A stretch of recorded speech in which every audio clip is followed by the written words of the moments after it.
Ang kwentong ito ay hango sa totoong buhay.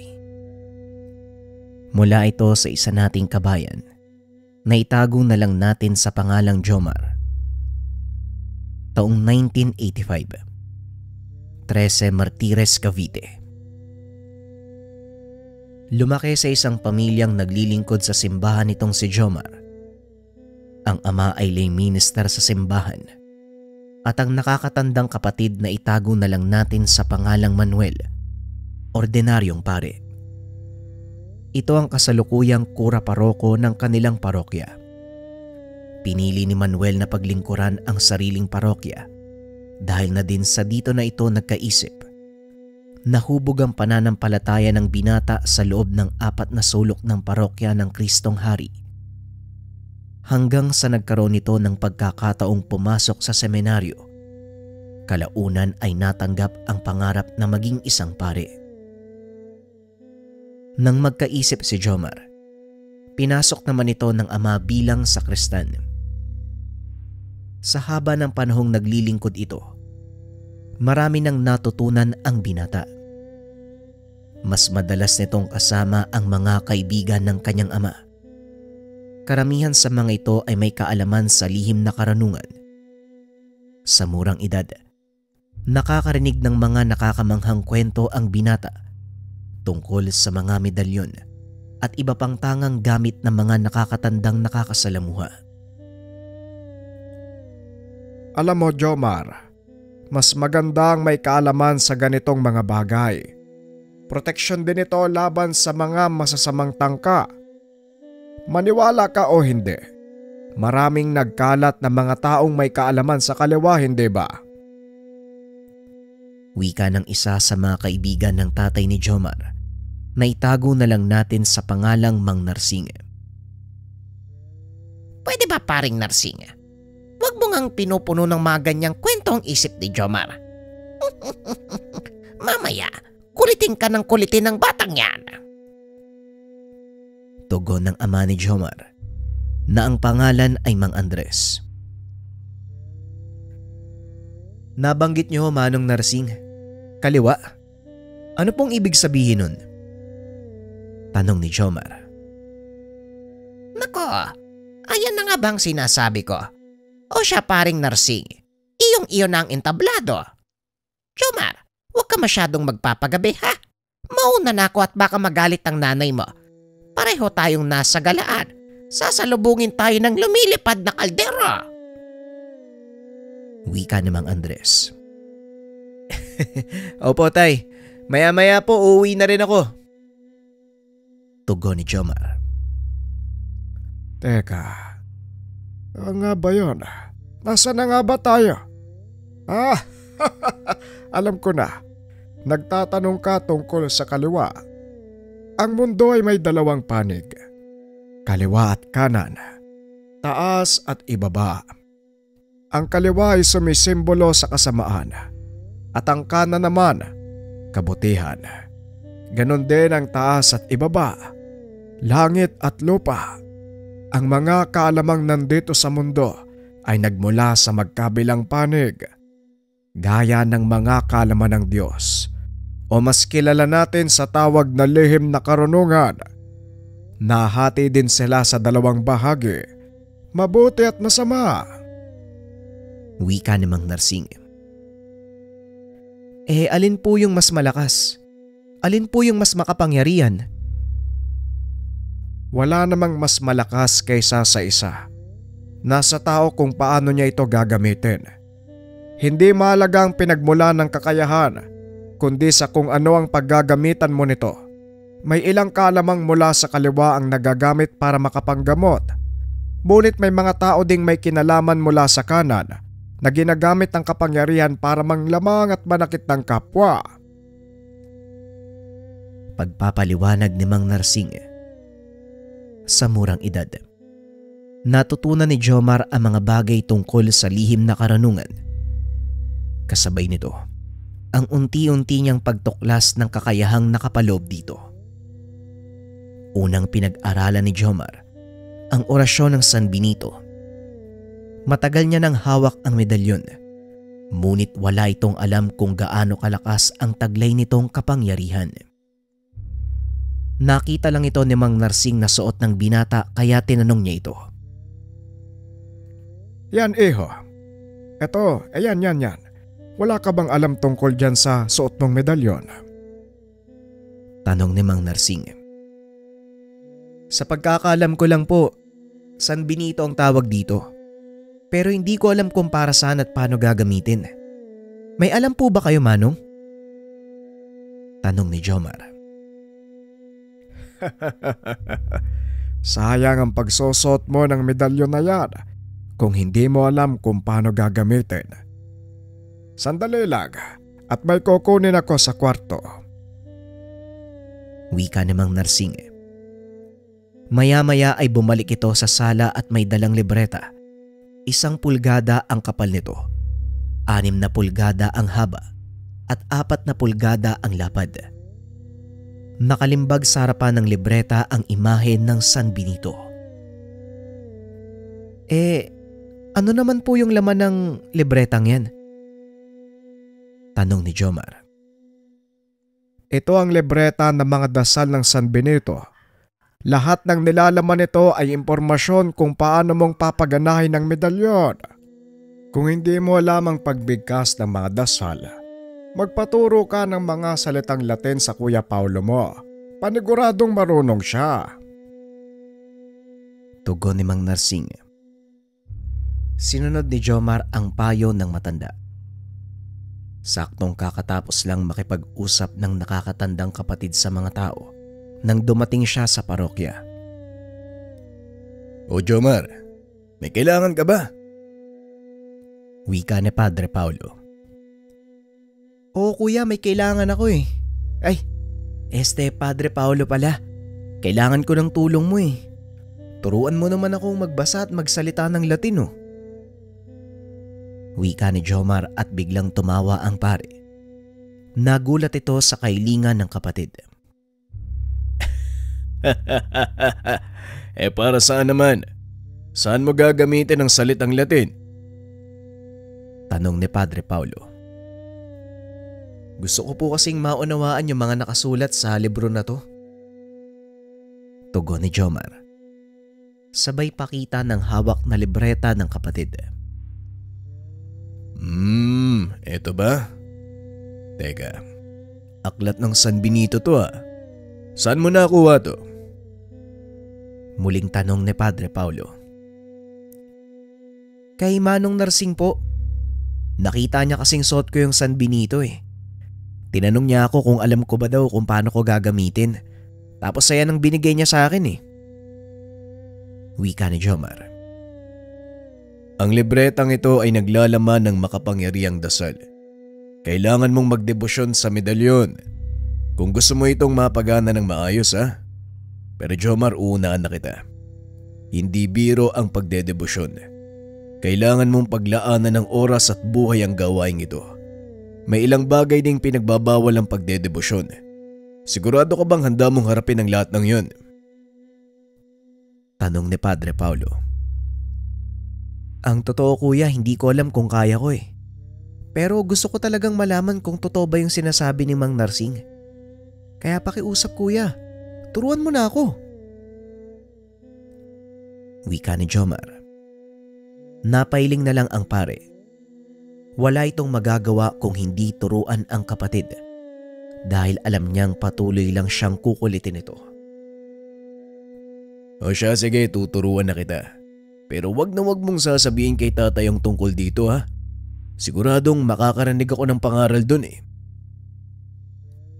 Muling wika ni Padre Paulo.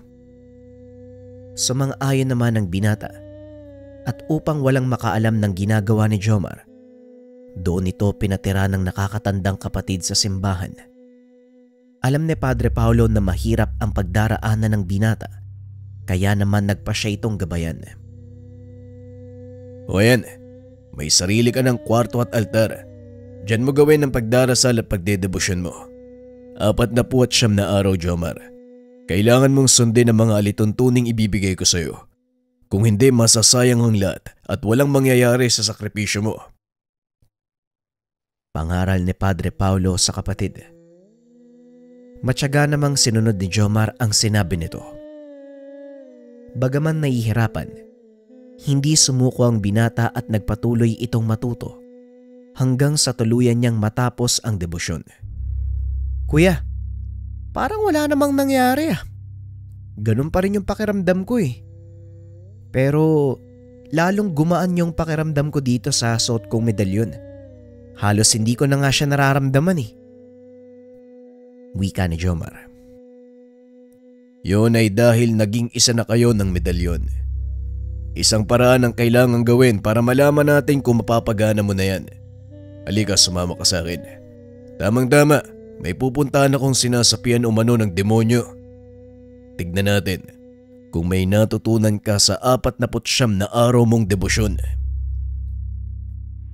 Wika ni Padre Paulo. Isinama nito si Jomar sa tahanan ng isa sa kanilang kababayan. Hindi akalain ng binatang maging ang mga ganitong uri ng suliranin kinakarap na ng kapatid. Ilang minutong nakalipas, narating nila ang tahanan ng sinasabi ni Padre Paulo. Nagulat si Jomar dahil naroon din si Mang Narsing. Mabuti naman at dumating ka na, Padre. Hindi na namin kayang pigilan kung anumang sumapi sa katawan ng babaeng yan eh. Masyadong malakas. Kahit ang pinatawag nilang albularyo ay tumakas. Wika ni Mang Narsing. Sumilip si Jomar sa loob ng tahanan. Nakita nito ang isang babaeng nakagapos. Teka, sandali lang ho. Bakit kailangan mong igapos, Mang Narsing? Tanong ng binata. Hindi to kagad pinansin ng matanda dahil nakatuon ang atensyon nito sa pakikipag-usap sa pare. Bakit nandito ka, Jomar? Padre, bakit naman sinama mo dito ang kapatid mo? Alam mo namang napakadelikado ng gagawin natin eh. Tanong ni Mang Narsing. Gusto kong patunayan kung nagawa ba ng tama ni Jomar ang pagdedebosyon. Siya ang haharap sa nakasanib. Sige na, Jomar. Maganda ka na. Tugon ng pare. Nagsimulang magkarga ng dasal ang binata habang hawak nito ang medalyon. Sa kalagitnaan ng pag-uusal ay sumigaw ang sinasaniban. Itigil mo ang pag-uusal. Nabibingi ako. Masyadong masakit sa tenga. Wika nito. Isa lang ang ibig sabihin nito. Napapagana ng maayos ni Jomar ang mga dasal. Ito ang natural na reaksyon ng masasamang elemento sa tuwing naririnig nila ang basag ng mga letra sa likod ng San Benito. Ituloy mo lang, Jomar. Huwag na huwag kang hihinto. Wika ng pare sabay pasok ng tahanan. Nilapitan nito ang pasyente. Nag-usal ng mga dasal sa salitang Latin. Itinuloy ni Jomar ang pag-uusal. Nilapitan naman ito ni Mang Narsing upang ituro ang ilan pang sekreto ng 7 krus ng San Benito. Ang 7 krus ng San Benito, Jomar. Gamitin mo ang mga dasal na yon upang tuluyang lumakas ang otoridad ng kapatid mo. Wika ng matanda. Ngunit inawat ito ni Padre Paulo. Sandali lang, Mang Narsing. Jomar, halika. Lumapit ka dito. Wika ng pare. Lumapit naman ang binata. Nagulat ito sa sumunod na ginawa ng kapatid. Kuya, anong ginawa mo? Bakit mo kinalagan yung pasyente, kuya? Wika ni Jomar. O bakit? Natatakot ka ba, Jomar? Gamitin mo ang lahat ng natutunan mo. Subukan mong utusan ang demonyong nasa loob ng katawan ng babaeng to. Wika ng pare. Bagaman natatakot, sinubukan ni Jomar ang sinabi ng kapatid. Hinawakan ni Padre Paulo ang kamay nito. Itinapat sa noo ng pasyente. Ngayon, anong susunod mong gagawin? Tanong ng pare. Lumipat ka ng pwesto kuya. Hawakan mong mabuti ang kamay ng pasyente. Kung ayaw mong pareho niya tayong makalmot. Wika ng binata. Matapos ay nagsimula na itong banggitin ang basag sa mga letra sa harap at likod ng medalyon. Sa bandang huli, binanggit nito ang isa sa pinakamakapangyarihang susi. Vade, Retro Satana, Yeshua Hamazaya. Biglang nanigas ang katawan ng pasyente. Tuluyan nitong bumagsak sa higaan. Tumahimik ang paligid. Nang tignan ni Mang Narsing si Jomar, naliligo na ito sa sariling pawis. Mahusay. Mahusay, Jomar. Hindi na masama para sa isang baguhan. Binabati kita. Isa ka ng deboto ng San Benito. Wika ni Mang Narsing. Hindi para sa akin ang karangalang ito, Manong. Para ito sa parokya ng Kristong Hari at sa Diyos Ama. Tugon ng binata. Hinawakan ng mga kaanak ng pasyente ang kamay ni Jomar. May mala ang mga kamay mo, Jomar. Totoo ngang kapatid ka ni Padre Paulo. Maraming salamat sa tulong mo. Wika ng ina ng pasyente. Sa Diyos po ang karangalan. Tagapaglingkod lang po ako ng amang makapangyarihan sa lahat. Tugon ni Jomar. Matapos ang pakikipag-usap ng mga magulang ng pasyente, nagpaalam na ang tatlo.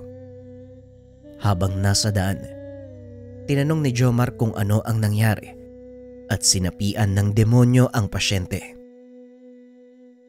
Mahina ang dunga ng batang yon. At dahil na din sa mga problemang kinakaharap, naging daan ang mga ito para tuluyang masakop ng masamang elemento ang kanyang katawan at kaluluwa. Wika ni Mang Narsing. Kung minsan, Jomar, ang mga kinakaharap nating pagsubok ay siyang nagpapahina sa ating pagkatao. Nawawalan tayo ng dahilan para lumaban at magpatuloy. Ito naman ang inaantay ng mga demonyo kung kailan ka mahina saka sila papasok at makikialam. Wika ni Padre Paulo. Teka, di ba napapagitnaan nating mga tao ang mga anghel at demonyo? Walang sino man sa dalawang panig ang maaaring gumalaw sa atin. Paanong nakakasanib yung mga demonyo sa katawan ng tao? Tanong ni Jomar. Magandang katanungan, Jomar, at tama ka.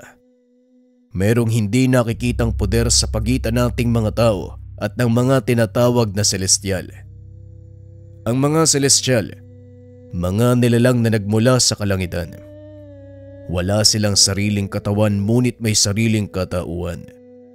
Wala silang kapangyarihang pumasok sa katawan ng tao, ngunit may kakayahan silang kontrolin ang isipan natin. At sa oras na mangyari yun, nagagawa ka nilang pasunurin sa kung ano ang naisin nila. Dito na nagaganap ang sinasabi nilang pagsapi. Tugon ni Padre Paulo. Kung ganun, hindi pala talaga pumapasok sa katawan ng tao ang mga demonyo? Tanong ni Jomar. Tama ka. Ang katawan nating mga tao ay banal na templong tahanan ng ating kaluluwa. Dibino ang kaluluwa ng isang tao, Jomar, at ito lang ang may kakayahang kumonekta sa amang may likha. Bago pa man manahan ng espiritu sa katawang mortal, may sarili itong pag-iisip. Perpekto ang bawat pagpapasya at walang alinlangang sumasamba sa Diyos. Ngunit sa oras na mailagay na ito sa katawang lupa, nagkakaroon na ng limitasyon ng mga kaluluwa. Nawawala ang mga bagay na kaya nilang gawin. May ilang naiiwan, ngunit hindi na ito kagaya ng bago sila ilagay sa katawan. Pagpapaliwanag ni Mang Narsing. Napuno ng kaalaman ang isipan ni Jomar ng mga sandaling iyon. Mga aral na noon niya lamang nalaman. Napagtanto ng binata, sadyang marami pa siyang hindi natutuklasan sa mundo. Marami pa pala akong kakaining bigas. Pero salamat po sa inyong dalawa. Kasi kung hindi nyo sinabi sa akin yung mga bagay na yan, malamang hanggang sa kamatayan, mananatili na lang katanungan sa akin yan. Wika ni Jomar. At dahil nagawa mong pagtagumpayan ng una mong misyon, may gantimpala ka sa akin. Puntahan mo ako sa aklatan ng parokya, may ipapakita ako sa iyo. Tugon ni Padre Paulo. Kakarating lang nila sa parokya ng mga sandaling iyon. Nagpaalam na uuwi na si Mang Narsing. May gagawin pa itong importante. Matapos magdasal ng rosaryo at magpakain ng dasal sa kanyang medalyon, pinuntahan ng binata ang kapatid sa aklatan. Nakita niya itong nakatayo sa pinakadulo ng mahabang silid. Ang aklatan na ito ay naglalaman ng mga mahalagang impormasyon mula sa kung saan nagumpisa ang parokya at kung bakit ito itinayo. Pero hindi yan ang dahilan kung bakit ka nandito, Jomar. Wika ni Padre Paulo. Kung ganun kuya, anong rason ng pagpapapunta mo sa akin dito? Tanong ni Jomar. Inilapag ni Padre Paulo ang malaking itim na libro. Sobrang kapal nito na halos isang dangkal, isang talampakan ng lapad at isa't kalahati naman ng haba. Alam mo ba kung anong aklat na ito? Tanong ng pare. Opo kuya, ang banal na kasulatan ng Diyos, ang Biblia. Pero bakit may ibang lengguwaheng nakasulat? Tanong ni Jomar. Magandang katanungan. Ang tawag sa lengguwaheng ito ay Aramaic. Ito ang salitang ginamit ng ating Mesaya, ang Panginoong Kristo Jesus. At ang aklat na ito, nakalimbag ang kumpletong mga kasulatan ng mga propeta. Kung natatandaan mo, ilang aklat meron ng kabuuan ng Biblia mula sa luma hanggang sa bagong tipan? Tanong ni Padre Paulo. Simple lang.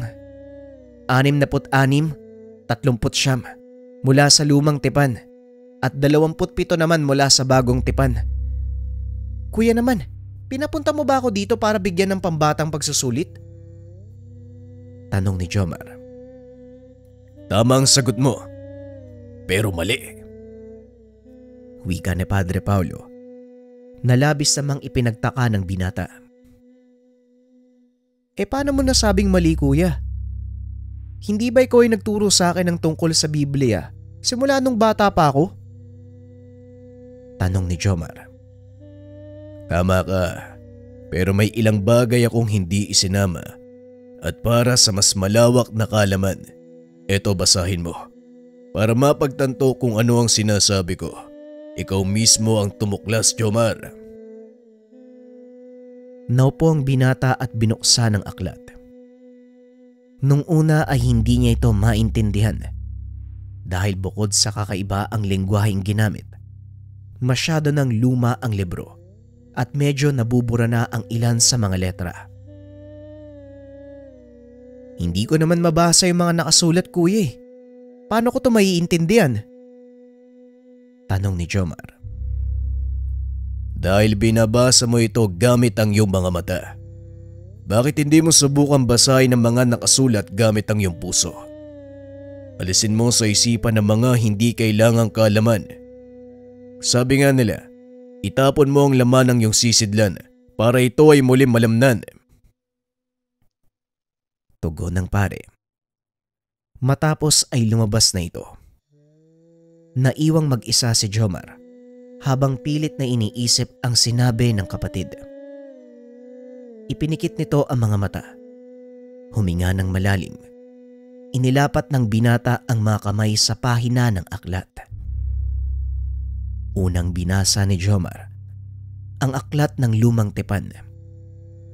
Alam na ng binata ang ilan sa mga pangyayaring sa bahaging iyon ng aklat. Ngunit may natuklasan itong mga testamento mula sa isang patriarkang nagngangalang Enoch.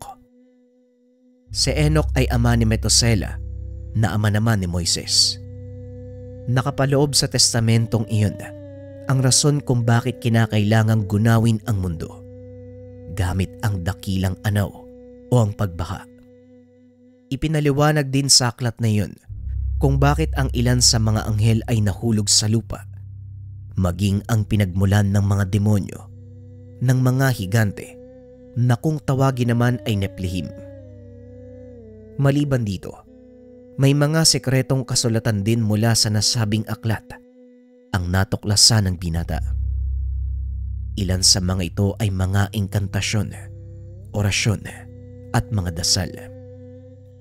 Dali-daling isinara ni Jomar ang aklat dahil nakaramdam ito ng kakaibang kilabot.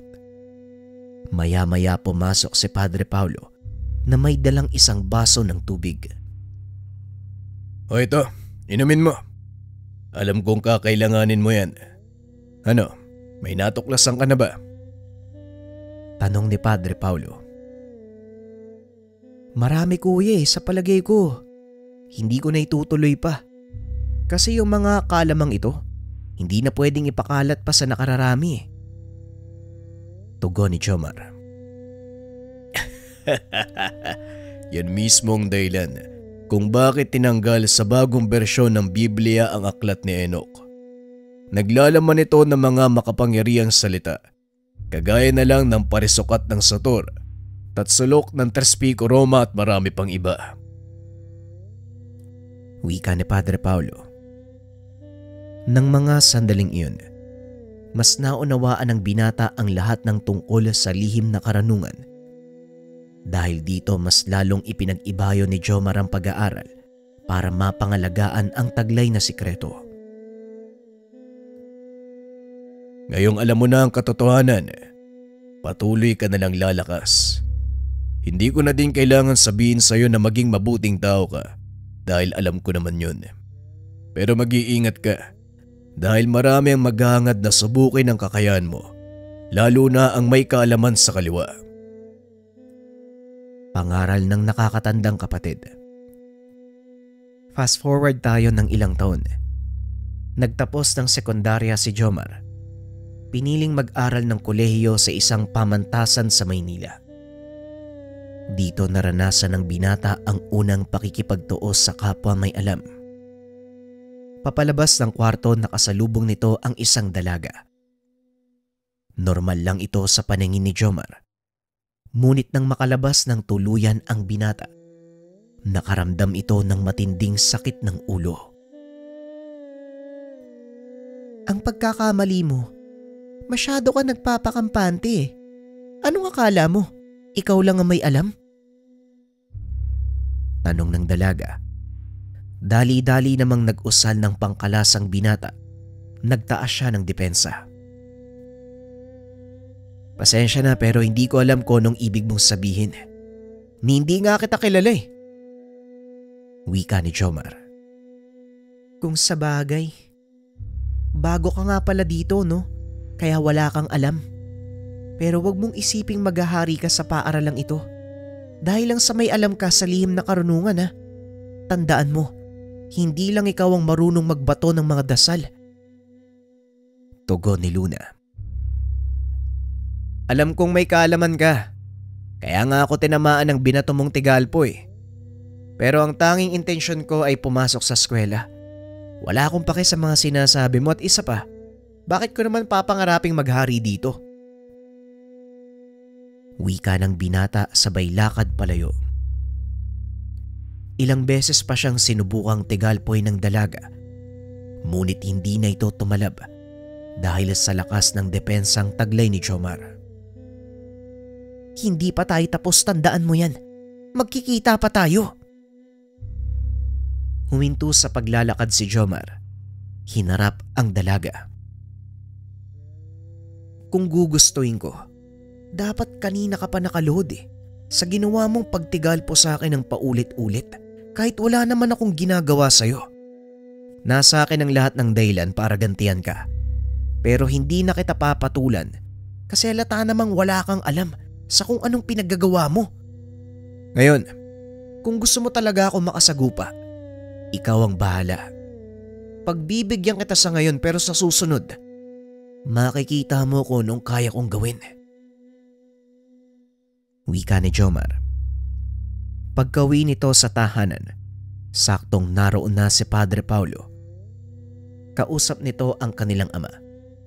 Lumapit ang binata upang magmano.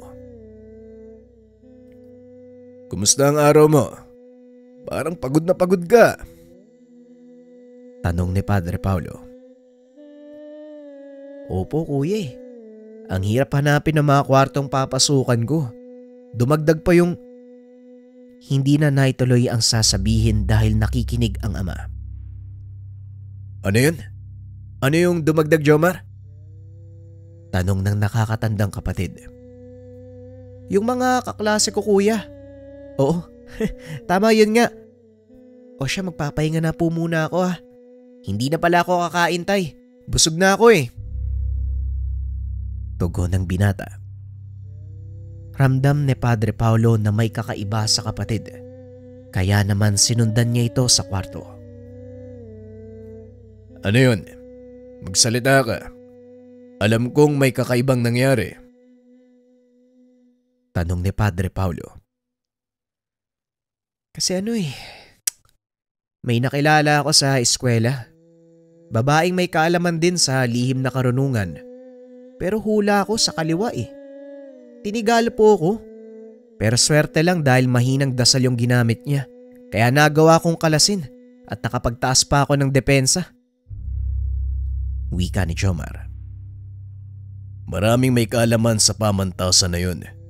Tandaan mo, iba't ibang probinsya dito sa Luzon ang pinagmulan ng mga yan. Maaari kang makasagupa ng mga mambabarang, mangkukulam, kahit aswang.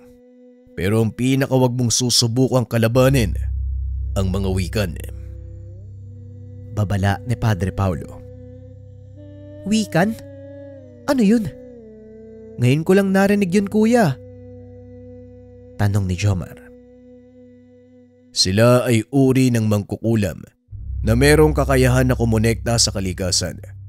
May hahalin tulad sila sa mga babaylan na may sariling alam na orasyon.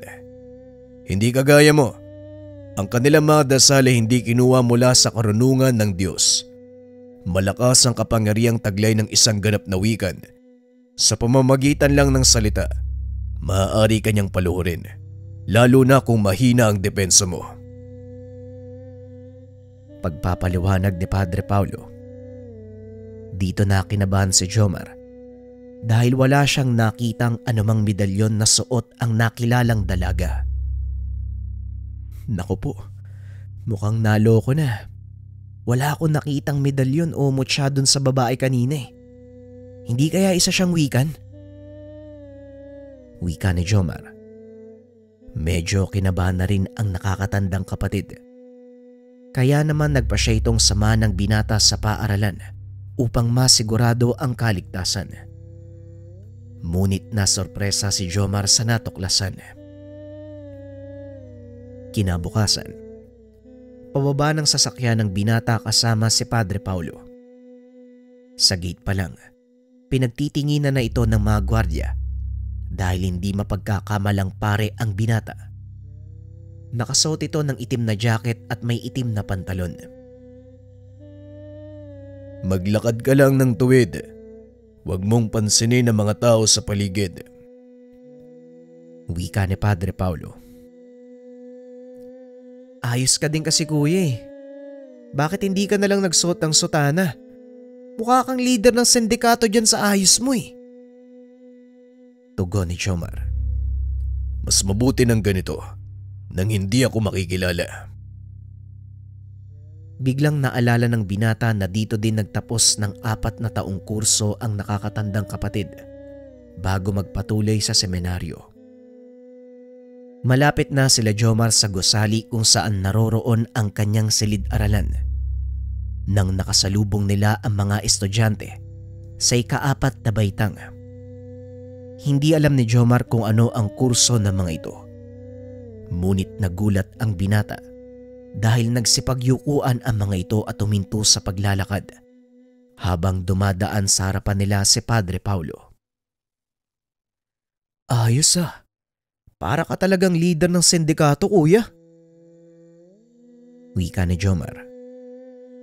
Sa hindi kalayuan, nakita ng binata ang dalagang nagbato ng tigalpo sa kanya. Dali-dali itong itinuro kay Padre Paulo. Nang makita ng dalagang siya ang pinag-uusapan ng dalawa, mabilis itong pumasok sa silid. Yun ba? Siya ba yung sinasabi mong babae? Tanong ng pare. Siya nga kuya, hindi ko alam kung anong tangan niya o aral na nalalaman. Pero isa lang ang sigurado ko, may kaalaman siyang taglay. Tugon ni Jomar. Tama ang hinala mo, Jomar. Pero kung mahinang tigalpo lang ang binato niya sa'yo, wala kang dapat alalahanin. Dahil binibigyan ka lang niya ng babala. Mas mabuting kausapin mo siya na maayos dahil siguradong may gustong iparating sa'yo ang babaeng yan.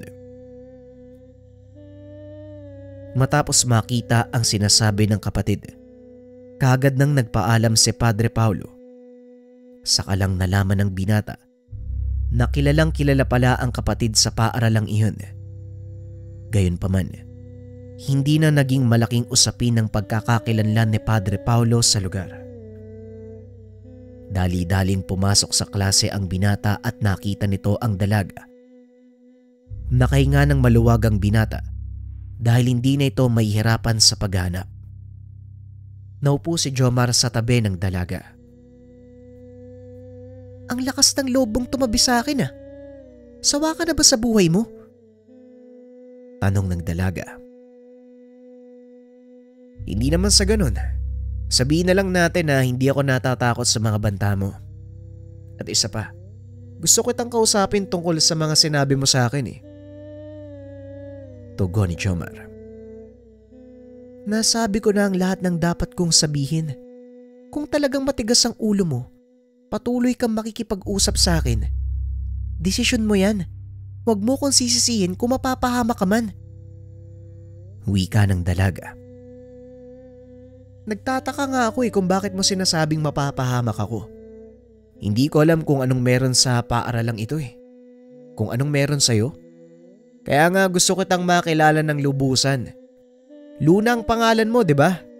Ako nga pala si Jomar. Pagpapakilala ng binata. Talagang hindi ka nakikinig ano? Bahala ka nga dyan. Tugon ng dalaga. Patuloy na sinundan ni Jomar si Luna dahil pareho lang ang mga asignaturang pinapasukan nila. Iisang kurso lang ang kinukuha ng mga ito. Hanggang sa matapos na ang klase, nakasunod pa rin si Jomar sa dalaga. Hindi mo ba talaga ako lulubayan? Ang sabi ko umalis ka na dahil wala akong panahon para… Hindi na naituloy ng dalaga ang sasabihin. Tila may kung ano itong naramdaman.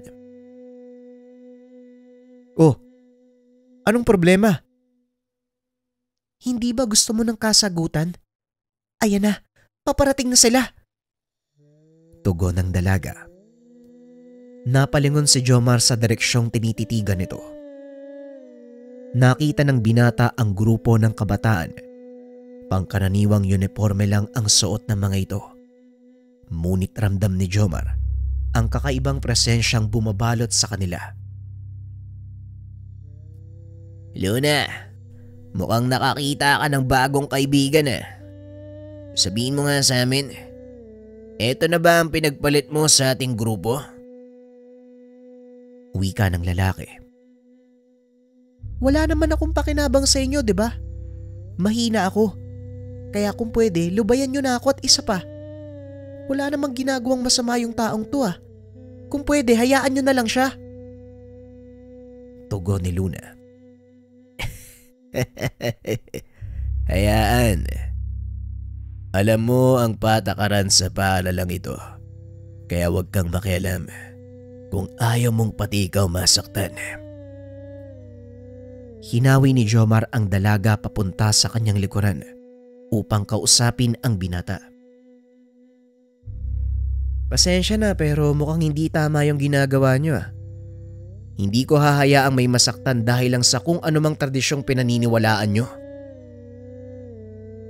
Tumawa ng malakas ang binata. Inakbayan si Jomar.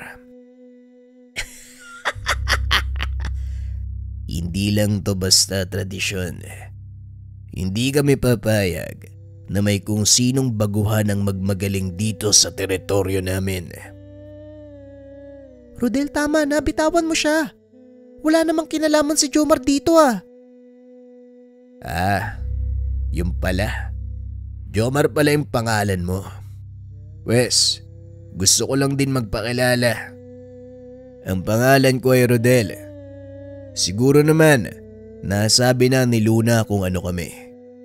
Kaya kung ayaw mong maging miserable ang pananatili mo sa paaralang ito, sumunod ka sa patakaran namin. Gawin mo ang lahat ng sasabihin namin. Wika ni Rodel. Hinawakan ni Jomar ang kamay ni Rodel. Inalis sa pagkakakbay.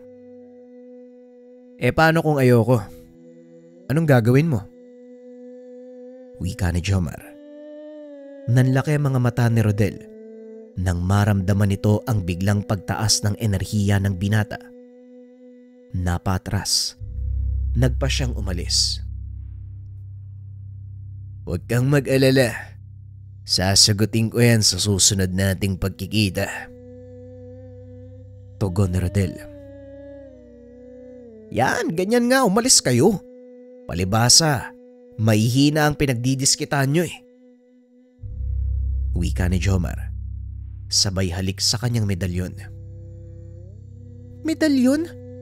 Ang bunga kala ko kagaya kita. Wika ng dalaga.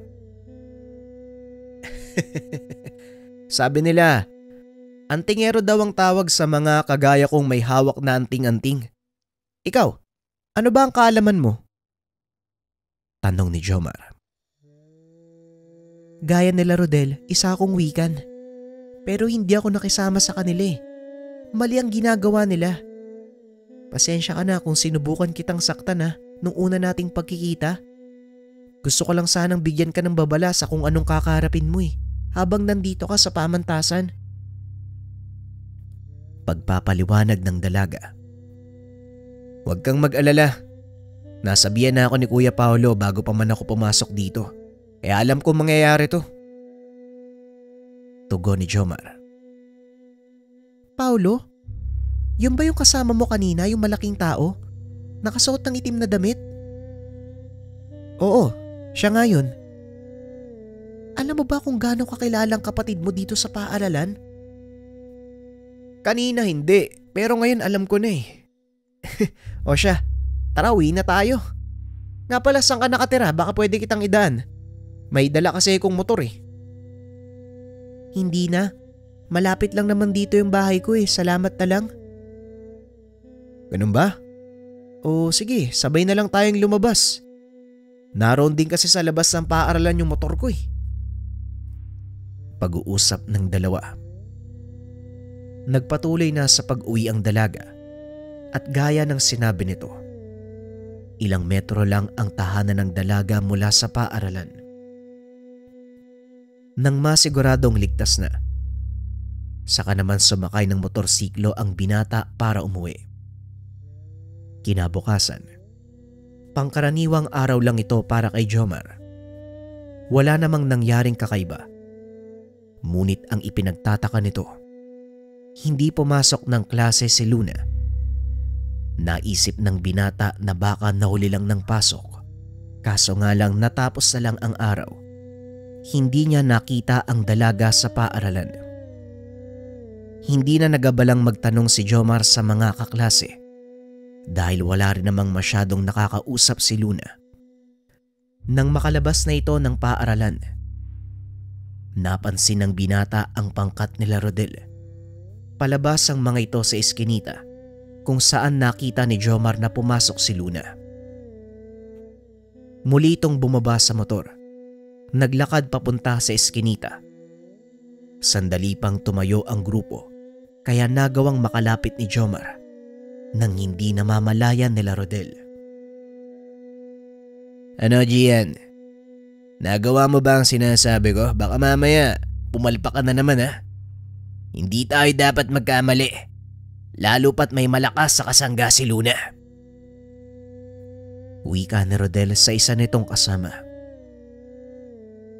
Hindi yan, Rodel.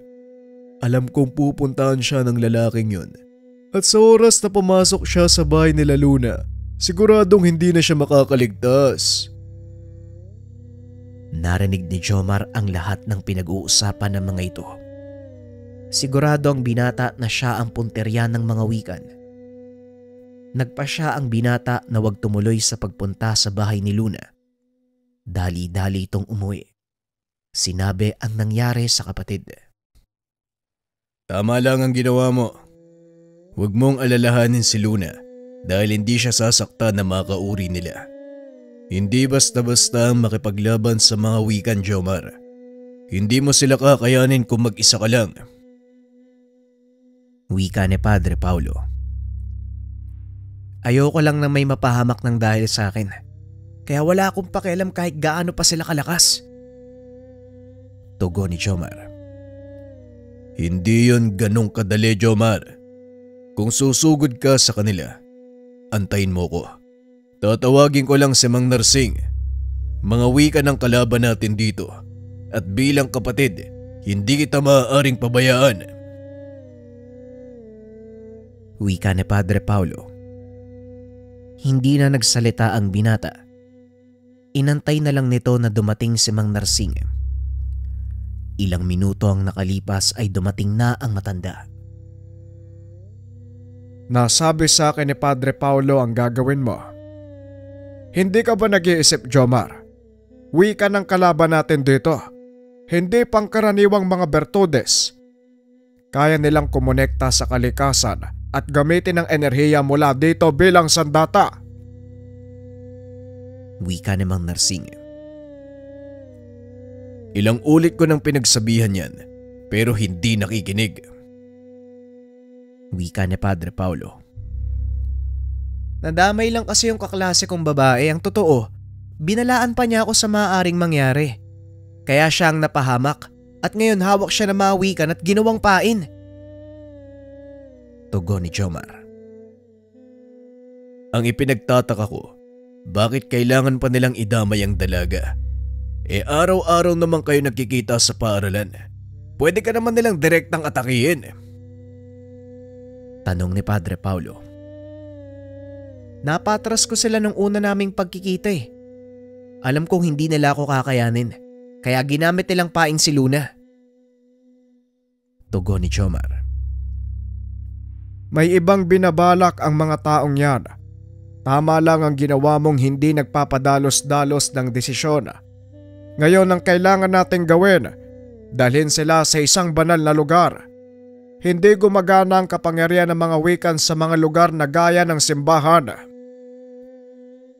Wika ni Mang Narsing. Pero paano natin gagawin yun? Ako ang gusto nilang mahulog sa patibong. Imposibleng pumunta sila sa simbahan lalo pat hindi gumagana yung kakayahan nila. Tanong ni Jomar. Madali lang yan. Gusto nilang patunayan na malakas sila, hindi ba? Pues, hamunin mo sila sa isang tagisan ng kakayahan. Tugon ni Mang Narsing. Hindi ako sigurado kung kakagat sila sa plano mo, Manong eh. Pero sige, susubukan ko. Wika ni Jomar.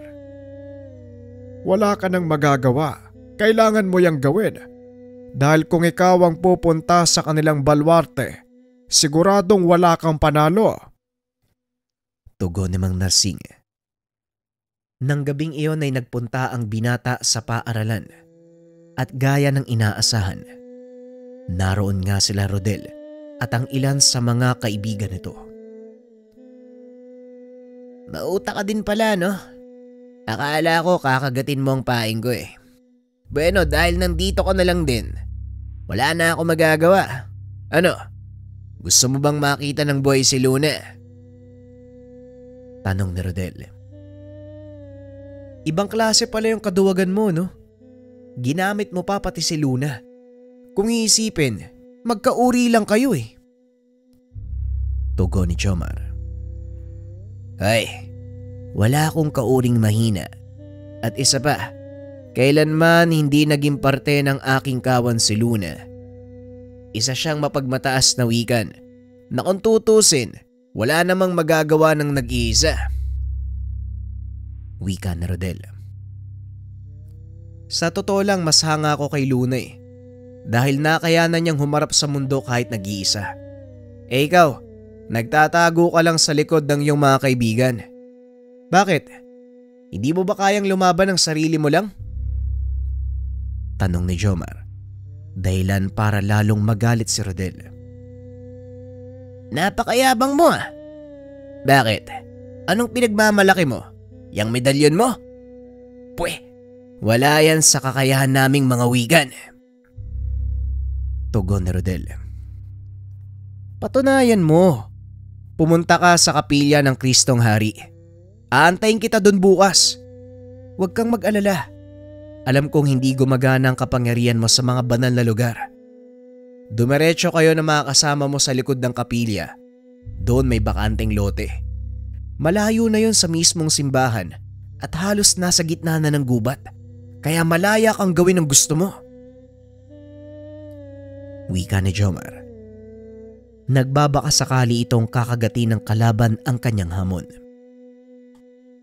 O sige, kung yan ang gusto mo, pagbibigyan kita. Uy Rodel, nakalimutan mo ba? Banal na lugar ang kinakatayuan ng simbahan. Mapapahama ka lang. Pwede ba, Gian, huwag mo akong pakialaman? Masyado nang mayabang ang isang to Gusto ko siyang ilagay sa dapat na kalagyan.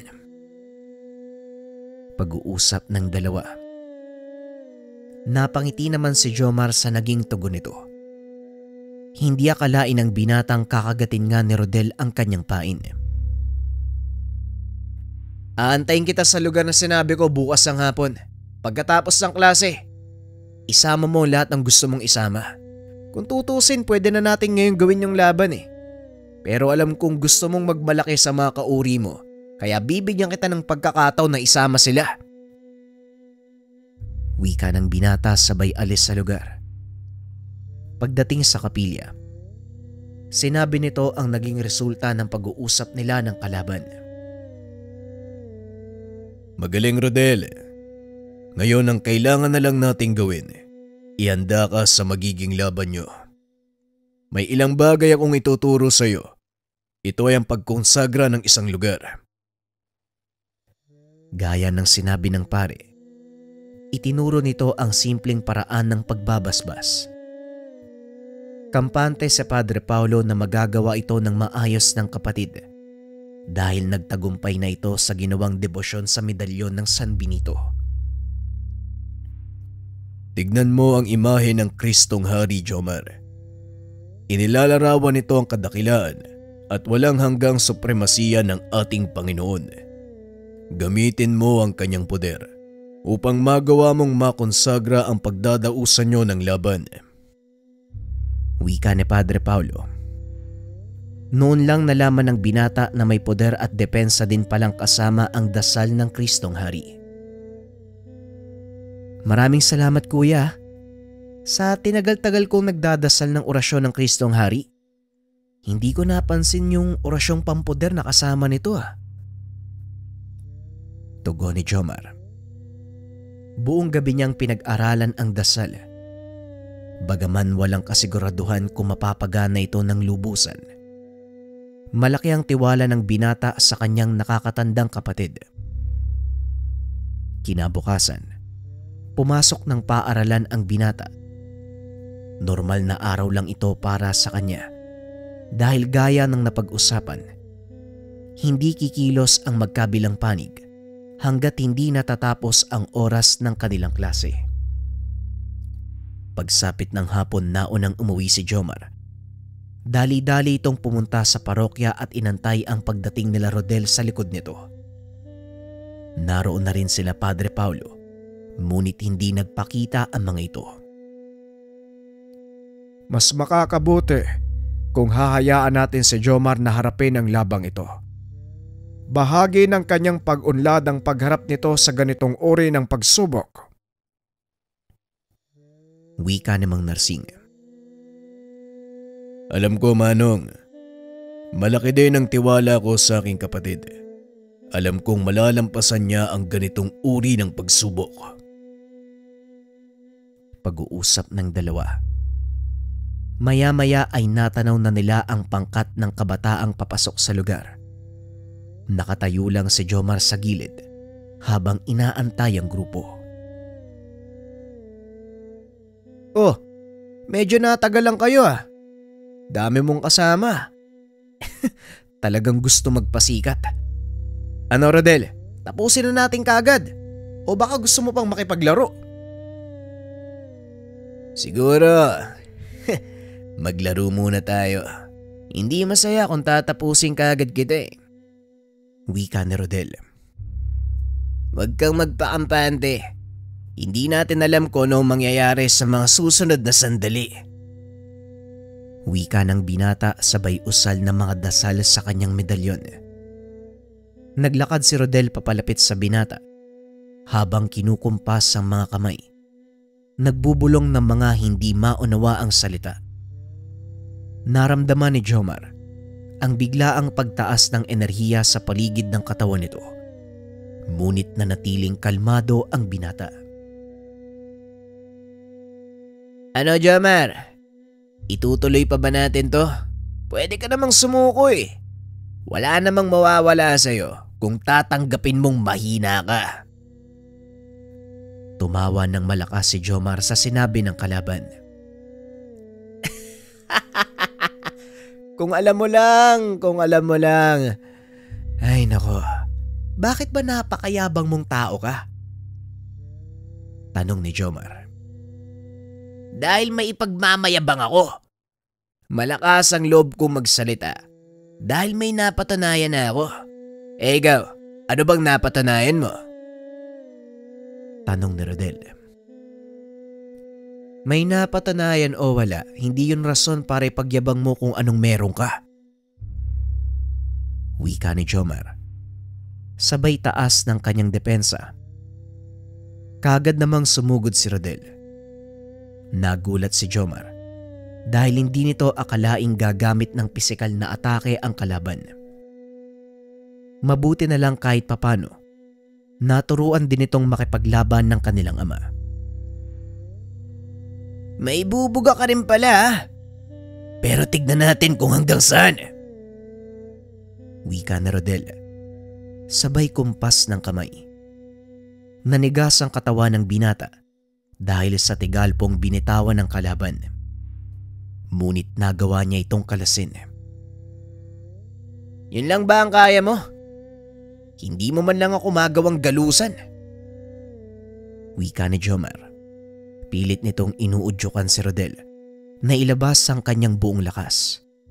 Dahil ito ang susi para gumana ang orasyong ibinalot niya sa lugar. Hindi nagtagal ay nadala sa pangbubuyo ni Jomar ang kalaban. Sinubukan pa itong awatin ng mga kasamahan ngunit hindi ito nakinig. Walang makikialam. Tatapusin ko ang laban na to kahit anong mangyari. Wika na Rodel. Akmang susugod na sana ito nang biglang binalot ng kung anong liwanag ang paligid. Unti-unting napalood si Rodel. Nakaramdam ng panghihina. Yan ang nagiging resulta ng hindi pakikinig sa mga kasama. Ngayon ako magbibigay sa iyo ng kondisyon. Pakawalan mo si Luna. Ipinapangako ko sa iyo, hindi ko tatanggalin ang kakayahan mo. Anong ginawa mo sa akin? Bakit hindi ko magamit ang kakayahan ko? Nasa loob ka ng poder ng Kristong Hari. Hindi mo magagamit ang iyong kapangyarihan hanggat hindi ko to ibinababa. Tatanggapin ko ang pagkatalo ko. Susunod ako sa kondisyon mo. Ngunit isa lang ang pakiusap ko. Huwag mong sabihin sa iba ang nangyaring ito. May isang salita ako. Walang makakaalam ng nangyari ngayon. Pakawalan mo si Luna. Kakalimutan ko yung nangyaring sagupaan. Kagad inutusan ni Rodel ang mga kasama na pakawalan ng dalaga. Nagsilbing aral kay Rodel ang nangyari. Nakuha ni Jomar ang respeto ng mga wikan. Sa paglipas ng mga taon, nakapagtapos ng pag-aaral si Jomar, piniling magpatuloy bilang pulis. Hindi inasahan ng kapatid na pare ang naging pasya nito. Ngunit wala silang magagawa dahil yon ang pangarap ni Jomar. Bagaman naging matagumpay sa pulis, hindi naman ito naging hadlang upang makapaglingkod siya sa kanyang parokya. Patuloy niyang ginagamit ang lahat ng nalaman sa lihim na karunungan sa ibang pamamaraan bilang pulis. May mga pagkakataon, hindi lang mga kasong pangkriminal ang kanyang tinutugunan, maging ang mga espiritual na usapin, kanyang pinaglilingkuran. Pinagsabay niya ang bawat kaalaman upang makatulong sa lahat ng kapwa. Maraming humanga sa kakayahang taglay ni Jomar. Alam din ng mga naging kaibigan at natulungan niya na merong kakaiba sa taong ito. Hindi kayang gawin ng mga normal na tao ang mga napagtatagumpayan ni Jomar. Ngunit dahil sa kabaitan na ipinapakita ng binata, lahat ng kanyang natulungan, hindi na nagtatanong pa. Nagpapasalamat na lang sila sa naging tulong ni Jomar sa kanilang buhay. Isang pulis na tagapaglingkod ng Kristong Hari.